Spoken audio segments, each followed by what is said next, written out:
Hello my YouTube family. तो कैसे हो आप सब लोग? आई होप सब अच्छे होंगे। नया साल आप सबके लिए बहुत अच्छा चढ़ा होगा। तो यहाँ पे देखिए डस्टबिन मंगवाया मैंने ना विशाल मेगा मार्ट से ऑनलाइन ऑर्डर किया था सामान। तो डस्टबिन वहाँ पे 99 रुपीज़ का था, तो मुझे लगा चलो 99 रुपीज़ में आ रहा है तो मैं ले लेती हूँ। बट मैंने लिया तो उसका ढक्कन अपने आप ही ओपन हो जा रहा था। तो यहाँ पे देखिए मैंने रूम फ्रेशनर मंगाया और बर्तन साफ़ करने वाला लिक्विड मंगवाया। यूटेंसिल जितने भी होते हैं ना वो लीकर से अच्छे से साफ़ हो जाते हैं सर्दियों में। साबुन सुबुन से ऐसे खुरती रहती है, मतलब गल से जाती है, अजीब सी लगती है। तो यहाँ पे मैं बोल रही थी वेलकम टू माय चैनल। तो यहाँ पे रूम फ्रेशनर मंगवाया क्योंकि हम बर्तन वर्तन ना किचन में साफ़ करते हैं या खाना बनाते हैं, तो रूम में ना वो खाने की ना स्मेल सी हो जाती है ना, अजीब सी स्मेल हो जाती है। तो मैंने इसलिए रूम फ्रेशनर मंगवाया कि ये मैं दिन में 2 बार छिड़क दिया करूँगी। और इसकी खुशबू बहुत अच्छी थी, ज़्यादा स्ट्रॉन्ग नहीं थी क्योंकि मेरे बेटे को ना फिर एलर्जी है स्ट्रॉन्ग, वो खुशबू परफ्यूम वगैरह वो नहीं झेल पाता। तो इसलिए मैंने ये वाला माइल्ड सी स्मेल वाला मंगाया। ये मिनी मिनी सी खुशबू आती है रहती है, मतलब सारा दिन रूम में मिनी मिनी खुशबू सी रहती है। तो इसलिए मैंने ये मंगवाया था। मैंने ये म्यूट इसलिए कर दिया क्योंकि आप लोगों फिर ना मेरी वॉइस मतलब ऐसा सामने से बात करती हूँ ना, वो वीडियो लोग देखते नहीं, इसलिए मैं वॉइस रिकॉर्डिंग से ही स्टार्ट करती हूँ। और आज मैं आपके साथ ना कुछ बहुत अच्छी सी बातें करना चाहती हूँ। तो मेरे साथ वीडियो में पूरा जुड़े रहिएगा। और कहते हैं ना कई बार कोई नहीं सुनने वाला होता, तो आप लोगों से ये बातें शेयर कर लेती हूँ। तो यहाँ पे ये मैंने क्लीनर मंगवाया है, ये किचन में काम आएगा। बर्तन मांजती हूँ तो वो जम जाता है बर्तनों का चिकनापन सा फर्श पे। तो इससे मैं अच्छे से साफ़ करके और पानी डाल के धो दिया करूँगी। और ये मैंने कप मंगवाए थे, कप मैंने ब्लैक कलर में मंगवाए थे लेकिन ये कॉफ़ी कलर में भेज दिया उन्होंने। तो मैंने फिर रख लिए। 99 रुपीज़ में तो क्या ही आता, 100 रुपये में थे ये वाले कप। अभी ये वैसे तो मैं 99 स्टोर से लेके आती तब भी मुझे अच्छे मिल जाते, बट चलो अब क्या ही कर सकते हैं, है ना। तो गाइज़ अब आप लोग मुझे बताना कि प्रियांश का बर्थडे मैं अपने घर में सेलिब्रेट करूँ या मम्मी के घर पे मना लूँ, क्योंकि मुझे समझ में नहीं आ रहा कि क्या करूँ। क्योंकि मम्मी के घर में तो सब आ जाएंगे, यहाँ पे किराए का घर है, अगले अलाउड ही नहीं करते इतने बंदों को घर में आना, है ना। मम्मी के घर में तो सब लोग आ जाएंगे, मुस्कान मुस्कान के बच्चे सब, है ना। तो यहाँ पे ये बोरोप्लस, मैंने आप लोगों ने बोला था बोरोप्लस लगाया कर दीदी आपके निशान हट जाएंगे, तो मैंने इसलिए एंटीसेप्टिक बोरोप्लस मंगवाई। और ये मैंने आटा ख़त्म था, मैंने आटा ही मंगवा लिया। एक व्लॉग तो कल मैंने अपलोड कर दिया था, पर पता नहीं क्यों एकदम व्यूज़ डाउन चले जाते हैं। मैं ना थंबनेल टाइटल में ना कुछ ज़्यादा दिमाग नहीं लगाती, मैं नॉर्मल बस ऐसे ही डाल देती हूँ फटाफट वीडियो। तो शायद इस वजह से मेरे वीडियोस नहीं चल पा रही हैं, मेरे व्यूज़ बहुत डाउन जा रहे हैं। ऐसा ही रहेगा तो फिर मैं तो मतलब यूट्यूब छोड़ना ही पड़ जाएगा अगर यही सिस्टम रहा तो। मैं अभी ये कोशिश कर रही हूँ कि जितना ज़्यादा हो सके उतना वीडियो बना सकूँ। और कल मेरे बेटे का बर्थडे है, प्रियांश का, 4 तारीख का, 4 जनवरी का उसका बर्थडे होता है। तो आज मुझे उसके बर्थडे की सारी तैयारियां मुझे आज ही करनी पड़ेगी, क्योंकि ना हर बार क्या होता है मैं सोचती हूँ चल बर्थडे वाले दिन ही जो है सारी तैयारियां करूँगी, जो सामान सामान लेके आना सेम डे ले आऊँगी। पर मैं बाज़ार में सामान खरीदती ही सारा दिन निकल जाता है डेकोरेशन का, फिर मेरे को टाइम ही नहीं मिल पाता। और एट अ टाइम फिर मुझे किसी और से डेकोरेशन करवानी पड़ती है, डेकोरेशन वालों से। तो अब मैं कुछ नहीं है, मैं कोई ज़्यादा बड़ा फंक्शन तो कुछ करूँगी नहीं, बस इतना है कि थोड़े बहुत बलून लगा के खुद से ही मतलब है थोड़ी डेकोरेशन सी कर दूँगी। और उसके बाद एक केक ले आएंगे, केक कट कर लेंगे और बस खाना वाना खा लेंगे, अच्छी सब्जी खाना बना लेंगे, है ना। तो ताकि सब लोग खाना खा लें। और हो सकता है मैं मम्मी के घर पे मनाऊँ या यहाँ पे, अभी मेरा कोई पक्का नहीं है अभी कहाँ पे सेलिब्रेट करना है बर्थडे। तो मेरे घर में ये है कि बैठने उठने की ज़्यादा जगह नहीं है ना कुछ ऐसा। मम्मी के घर पे तो चलो सब एडजस्ट हो जाता है, पर मेरे यहाँ पे ना बैठने उठने की जगह कम है। और ठंड भी बहुत ज़्यादा हो जाती है शाम होते ही, यहाँ पे सारा खुला है ना इसलिए। तो वहाँ पे अच्छे से सेलिब्रेट हो जाता। बाकी देखते हैं कैसे क्या रहता है, फिर उसी हिसाब से देखेंगे। और मैंने सोचा था पिछले बर्थडे पे, जब इसका पिछले लास्ट बर्थडे था, तो मैंने इसको बोला था चिन्नू अब तो अपना घर बन जाएगा, अगला बर्थडे तो तेरा अपना अपने घर में मनाएंगे, बहुत अच्छे से धूमधाम से तेरा बर्थडे अपने घर में मनाएंगे। बर्थडे वाले दिन अपन ना चौकी रखाएंगे, श्याम बाबा जी की, माता रानी की कीर्तन रखाएंगे। तो मैंने ऐसा कुछ सोचा था, लेकिन ना बस मैं पूरा ही नहीं कर पाई वो वादा। मेरा घर का काम बीच में रह गया। मेरा आपको बताऊँ, मेरा जाने को भी मन नहीं करता कि मैं वहाँ पे जाऊँ, क्योंकि मेरा मन उदास होता है जब मैं उधर से निकलती भी हूँ ना। कई बार, एक बार जैसे दवाई लेने गई थी डॉक्टर के वहाँ, तो उधर से निकल के गई, और जब मैं अपने घर के बाहर से निकल के गई ना, मेरा इतना मन दुखी हुआ। मतलब घर के बाहर से नहीं, मतलब उस एरिया से निकल के गई थी, मोहल्ले में से। तो वहाँ उसी गली में से निकल के मेरा घर आता है।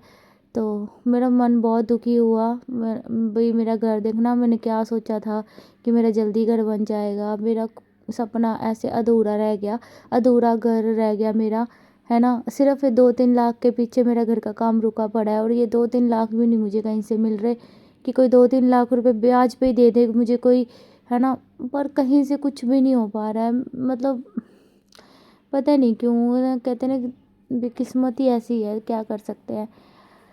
पर इस साल मेरी पूरी कोशिश रहेगी, मैं रोज़ डेली यही कोशिश करती हूँ, इसी उम्मीद के साथ उठती हूँ कि इस साल तो एटलीस्ट घर का काम पूरा हो जाए, इस साल तो पूरा हो जाए। सिर्फ लेंटर का और तैयारी, लेंटर होकर तैयारी होनी है, उस लेंटर के पीछे ही छत, मतलब छत ही नहीं है तो मैं कैसे काम कर सकती हूँ, है ना। कैसे वहाँ पे रह सकती हूँ जब छत ही नहीं है। दीवारें खड़ी कर ली हैं, छत का काम रह रहा है, और छत मेरी डल जाए ना तो मेरा घर हो जाएगा सच में। और सिंपल सीमेंट से प्लास्टर हो जाए, जैसे इस घर में हो रखा है ना, सिंपल सीमेंट, या फर्श भी सीमेंट है और दीवारों पे भी, तो बस इतना हो जाए ना, मैं इतने में मतलब मेरा घर कंप्लीट हो जाएगा। मेरे को 3 लाख रुपए मिल जाए ना तो मेरा घर कंप्लीट हो जाएगा। मेरे को, मैं ये नहीं कहती कि हाँ भगवान मुझे अभी बहुत पैसा दे दे, मैं बस भगवान से इतना मांगती हूँ कि इतना दे दे मुझे भगवान, मेरी मेहनत से दे दे। जो मैं वीडियोस बना रही हूँ, जो मैं मेहनत कर रही हूँ, मुझे एटलीस्ट उसका तो पैसा मिल जाए, है ना। मतलब उतना तो मुझे मिल जाए, ताकि मैं अपना जो घर है वो कंप्लीट करवा सकूँ, अपने बच्चे को एक छत दे सकूँ, ताकि मतलब ताकि हमारे घर से हमें कोई नहीं निकाल पाएगा, क्योंकि हमें सब ने अपने घर से निकाला ही है, किसी ने हमें अपने घर में रखा नहीं। ठीक है, चाहे वो ससुराल हो चाहे वो मायका हो, किसी ने हमें अपने घर में नहीं रखा। तो हम माँ बेटे तो ऐसे ही धक्के खा रहे हैं, किरायों पे रह रहे हैं, पर चलो अपनी मेहनत से तो कमा के खा रहे हैं ना। तो ये कपड़े गाइस सारे मैंने ना पंखा चला दिया था, पंखा चला के मैंने ना सुखा दिए थे। ये पहले के धुले हुए हैं नीचे, फिर भी सिले से मैं नीचे फैला दिए थे, पंखा चला दिया था, और ये यहाँ पे सुखाए हुए हैं जो मैंने रात को धोए थे कपड़े ये। तो ये कुछ कुछ सूख गए हैं, कुछ कुछ अभी गीले हैं। तो मैं ये वाले तय लगा देती हूँ जो नीचे पड़े हैं, तो मैंने सोचा ये वाले मैं अभी तय लगा देती हूँ और अलमारी में रख देती हूँ। साथ में मैं पी रही थी थोड़ी थोड़ी चाय, और आज भी ठंड बहुत ज़्यादा है, क्योंकि प्रियांश जब हुआ था ना तब तो इतनी ठंड थी, बस एक बर्फ़ गिरनी बाकी थी, इतनी ज़्यादा ठंड थी ना, बहुत ज़्यादा। उस जैसी ठंड तो आज तक पड़ी ही नहीं है जितनी उस टाइम पड़ी थी ठंड 2013 में। तो 2013 में बहुत ज़्यादा ठंड थी, 4 जनवरी को, 4 जनवरी 2013 में प्रियांश हुआ था। तो अभी आप लगा लो क्या, अब वो 13 साल का हो जाएगा, और मैं बहुत खुश हूँ कि वो मेरा बेटा 13 साल का हो जाएगा। तो ये चीज़ ना, मतलब टीनेजर बन जाएगा, टीनेज में आ जाएगा। तो इसलिए मैं चाहती हूँ कि उसका बर्थडे अच्छे से सेलिब्रेट करूँ, क्योंकि अब वो टीनेजर बन जाएगा, 13 ईयर्स का हो जाएगा। तो बहुत खुशी होती है, मेरे बच्चे से ज़्यादा एक्साइटमेंट मुझे होती है उसके बर्थडे की। इवन उसको तो इतनी एक्साइटमेंट है नहीं जितनी मुझे है उसके बर्थडे की एक्साइटमेंट है। तो अभी मैं उससे पूछ रही हूँ क्या लेना है, क्या लेना है, तो बोल रहा है कुछ नहीं लेना, कुछ नहीं लेना। तो अब वो कुछ ले ही नहीं रहा है, कुछ मैं उसको क्या करूँ, क्योंकि मैंने उसको फ़ोन ठीक करवा दिया। बस एक फ़ोन हमारा ख़राब हो गया था, 5G फ़ोन है, ये जो गेम खेलता है वो 4G में चलती नहीं है, इसके पास 4G फ़ोन है, उसमें गेम नहीं चलती। तो फिर कहता रहता मेरी गेम नहीं चलती, मेरी गेम नहीं चलती, क्योंकि आपको पता है ये गेमर है। तो इसलिए फिर मैंने इसको अपने वाला वो फ़ोन ठीक कराने दे दिया। वो फ़ोन में 1200 रुपये लगे हैं, डुप्लीकेट टच डलवा दिए एक बारी मैंने उसमें। तो डुप्लीकेट टच मैंने मुस्कान को दिया, मुस्कान शॉप पे काम करती है ना, ओप्पो की प्रमोटर है। तो इसलिए फिर मैंने उसको दे दिया, मैंने कहा अभी तू ठीक करवा के ला दे, ताकि ना इसका भी मन थोड़ा खुश हो जाएगा। और तो कुछ गिफ्ट वगैरह तो ये ले नहीं रहा, कपड़े भी नहीं ले रहा, कह रहा मेरे पास इतने कपड़े हैं। तो मैंने कहा चलो ठीक है, फिर जब बच्चा ले ही नहीं रहा कोई चीज़ तो फिर क्या ही कर सकते हैं, है ना। तो गिफ्ट तो वैसे भी उसको पसंद नहीं, ज़रूरी है उसको भी पता है मेरी मम्मा का खर्चा होगा, इसलिए फ़ोन तो मैंने ही ठीक करवाया है, इसने नहीं बोला था मुझे, मैंने खुद ने ठीक करवा दिया। तो देख के सारे कपड़े तय लगा दिए, अलमारी के नीचे वाले भी और ऊपर वाले भी। तो नीचे के कपड़े आपको बिखरे बिखरे लग रहे होंगे, क्योंकि ये नीचे रखे हैं ना इसलिए ऐसे ऐसे लग रहे हैं, बट मैंने सारे अच्छे से तय लगा के कपड़े अलमारी में रख दिए। तो अभी मैं सोच रही थी कि बाज़ार जा आती हूँ, सामान ले आती हूँ, कल बर्थडे है तो फिर कल भाग दौड़ हो जाएगी मेरी बहुत ज़्यादा। तो जो जो सामान थोड़ा बहुत लेके आना आज ले आती हूँ। खाने पीने का है जो, वो तो कल ही आ जाएगा उसी टाइम पे, है ना। तो फिर ठंड इतनी लगने लग गई, मैंने ना बर्तन मांजे ठंडे पानी से, तो वो एकदम से बस ठंड चढ़ गई पूरे, मैं पूरी मतलब भीग गई थी।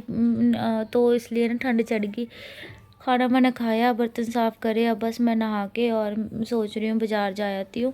फिर सोचा इस व्लॉग को एक बार एंड कर देती हूँ। तो अभी ना लेटे लेटे इसका पिछले साल का व्लॉग देख रही थी मैं, तो मुझे इतना वो हुआ, मैं कि देखिए इसको मैंने लास्ट टाइम ना ये बोला था कि प्रियांश अपना तेरे अगले बर्थडे तक तो आप अपने घर में होंगे, है ना। मतलब अपने मुँह से कहते हैं ना, कुछ लोग कहते हैं कि ना आपको ना ये पॉजिटिव चीज़ बोलनी चाहिए। जब आप पॉजिटिव चीज़ें बोलते हो ना तो यूनिवर्स आपको वही चीज़ वापस लौटाता है, पॉजिटिविटी। तो मैं वही चीज़ें बोलती है ना मैं, कि अपना भी ऐसे घर होगा, जिन्हों अपना घर जल्दी बन जाएगा, जिन्हें ऐसे हो जाएगा। मतलब मैं जब ऐसी चीज़ें बोलती हूँ ना, मेरे साथ तो उल्टा ही होता है और मेरा कोई काम बनता ही नहीं है। जब जो चीज़ मैं बोल देती हूँ ना, वो काम मेरा बनता नहीं है। तो ये चीज़ तो मुझे अब झूठ लगने लगी कि जो हम बोलते हैं यूनिवर्स हमें वही देता है, ये झूठ है ये चीज़। क्योंकि जब जो चीज़ मैं सोचती हूँ वो कभी मेरी पूरी होती नहीं है ना। हाँ, ये है कि जब भी मैं रोती हूँ या परेशान होती हूँ कि यार मैं ये चीज़ कैसे करूँगी, कैसे करूँ। न्यू ईयर से एक दिन पहले भी इतना रोई हूँ कि बर्थडे भी आने वाला बच्चे का, नया साल भी है, कुछ भी नहीं, पैसे, सैलरी तो 11,000 सैलरी आई थी, 11,100 कुछ आया था। और 111 कहते लक्की नंबर होता है, अच्छा होता है, इन्फिनिटी की तरफ से, इन्फिनिटी का वो होता है नंबर, कुछ पता नहीं क्या होता है, मुझे नहीं पता। यूनिवर्स की तरफ से हमारे लिए गुड मैसेज होता है 111। तो मेरी 11,100 कुछ सैलरी आई थी, 111 था स्टार्टिंग में। तो उसमें तो मेरा क्या गया, किस्तें गई हैं, अभी किराया तो दिया ही नहीं है मैंने, है ना। तो बस थोड़ा बहुत सामान सा लिया है, अभी बर्थडे आएगा, बर्थडे सेलिब्रेशन करना है। कुछ नहीं पता, अब किराया थोड़ा लेट दूंगी इस बार, क्योंकि बर्थडे आ गया, फिर बच्चे का बर्थडे मनाऊंगी, है ना। थोड़ा मतलब ज़्यादा खर्चा नहीं करूँगी, पर थोड़ा बहुत तो करूँगी ना, कि बच्चे को खुश रखने के लिए। और बाकी जब भी सोचती हूँ कि पैसे नहीं है, पैसे नहीं है, तो भगवान कहीं ना कहीं से कर ही देते हैं अरेंज, पता नहीं कहाँ से क्या ही चमत्कार हो जाता है मेरे साथ। कभी मुझे कुछ काम मिल जाता है ना, तो कभी कोई ऑर्डर मिल जाता है, तो कभी कोई वीडियो प्रमोशन वाली मिल जाती है, तो मेरे पास पैसे आ ही जाते हैं। तो मेरा मतलब भगवान चलो इतना तो मेरा सुन रहा है ना, मेरे लिए इतना ही बहुत है। बाकी रही घर की बात, तो घर को लेके मैं बहुत सोचती हूँ कि घर कैसे कंप्लीट करूँ। लोग ना मुझे ऐसे से ताने देते हैं कि तेरे से छत नहीं डलवाई जा रही, तेरे से घर की छत नहीं डलवाई जा रही। पर छत तो ऐसे कहते हैं जैसे ना बस इतने से पैसे लगने हैं, कि 2-3 हज़ार, 10,000, 20,000। 10-20 हज़ार की बात होती मैं तब भी कर लेती, 50,000 की बात होती मैं तब भी कर लेती। 2-3 लाख की बात है, और 2-3 लाख रुपए में, लाख 1.5 लाख तो मेरा सिर्फ छत छत में जाएगा, लेंटर में। ठीक है, पूरा लेंटर, क्योंकि पूरा बंद करवाना होता है वो, तो उसमें ही जाएगा। फिर उसके बाद सीढ़ियाँ निकलवानी है, किचन की शेल्फ डलवानी है, फिर बाथरूम में भी सीट सूट लगवानी है, फिर उसके बाद बिजली का काम होना है, सारा ये प्लस्तर होना होता है, ये होना है, तो इसमें पैसे नहीं लगते क्या? पैसे ही लगते हैं ना। तो कम से कम 3 लाख रुपए लगेंगे, तब जाके प्रॉपर एक रहने लायक सिंपल सा घर बन जाएगा, सिंपल सोबर सा, है ना। तो वो 2-3 लाख रुपए यूट्यूब पे अगर मेरे लाखों में व्यूज़ आने लग जाए ना, तो एक महीने में ही आ जाएंगे 2-3 लाख रुपए, एक महीने में। पर मैं करूँ क्या, मुझे ये समझ में नहीं आता कि मैं करूँ क्या ऐसा कि बस 2-3 लाख रुपए ऐसे सैलरी आ जाए, है ना। करूँ क्या ऐसा, क्योंकि अपनी तरफ से नॉर्मल ब्लॉग बना रही हूँ, वो लोगों को पसंद नहीं ज़्यादा आ रही। तो ऐसा क्या करूँ कि बस एक झटके में ही स्नैपी गर्ल जैसे चैनल चल जाए मेरा, और जैसे उसके आ रहे हैं लाखों रुपए महीने के, मेरे भी ऐसे 3-4 लाख रुपए आ जाए महीने के, और मेरा तो घर का काम हो जाए। तो आप लोग चाहो ना तो कर सकते हो ऐसा, अगर आप लोग मेरी पूरी वीडियो देख के और आगे आगे शेयर कर दो ना, ताकि अगला बंदा भी देखे, है ना। ज़्यादा से ज़्यादा फ़ोनों से मेरी वीडियोस देखी जाए, है ना। तो मेरे भी हो सकता है व्यूज़ अच्छे आए, बट पता ही नहीं क्या हो रहा है, क्यों मेरी किस्मत इतनी बुरी है कि मेरे लिए 1-2-3 लाख रुपए जमा करने भी इतने मुश्किल हो रहे हैं। अगर मेरे लाखों में व्यूज़ आने लग जाए ना, फिर तो मेरे 2-3 लाख पक्का आ जाएँगे। और एक ही महीने में, चल मैं एक भी नहीं कह रही, 2-3 महीने में आ जाए, 50-50, 60-60 हज़ार सैलरी करके आ जाए, जिसमें कि चलो 20,000 देना लेना खर्चा ये वो निकाल के, और बाकी के जो पीछे के बचेंगे वो सेव करती रहूँ। और सेव करते-करते 3-4 महीने तक 2-3 लाख इकट्ठे होके और फटाफट घर की छत का काम पूरा करा लूँ। उसके बाद मैं अपने घर में ऐसे-ऐसे कंटेंट बनाऊँगी ना, वो मेरा खुद का घर होगा। उसमें तो मैं इतना कंटेंट बना दूँगी ना, ऐसे भर दूँगी, मतलब मेरा बस घर बन जाए। कोई मेरे को यार मेरी रजिस्ट्री रख के मेरे को पैसे दे दो, लोन दे दो मुझे, मेरी रजिस्ट्री रख लो तुम, है ना? जब मैं पैसे दे दूँ तो रजिस्ट्री दे देना वापस, और मेरा घर का काम कंप्लीट करा दो। सच्ची में बहुत इसी बात को सोच-सोच के टेंशन में रहती हूँ मैं। पता नहीं क्या बोल रही हूँ। चलो guys, bye bye guys. Bye bye, जय श्री श्याम, जय माता दी। वीडियो को प्लीज़ लाइक करके, अगर हाइप का ऑप्शन आ रहा है तो हाइप ज़रूर कर देना, आप पॉइंट ज़रूर दे देना। मेरे तो वैसे ही हाइप के पॉइंट इतने से बनते हैं, 170 पॉइंट देता है यूट्यूब मुझे सिर्फ एक हाइप के। और लोगों के 1000-1000, 2-2 हज़ार, मेरी मम्मी के खुद के चैनल के 2-2 हज़ार पॉइंट आते हैं, और मेरे सिर्फ 170 पॉइंट एक जने के। तो प्लीज़ हाइप कर दिया करो यार, प्लीज़ हाइप। चलो बाय बाय।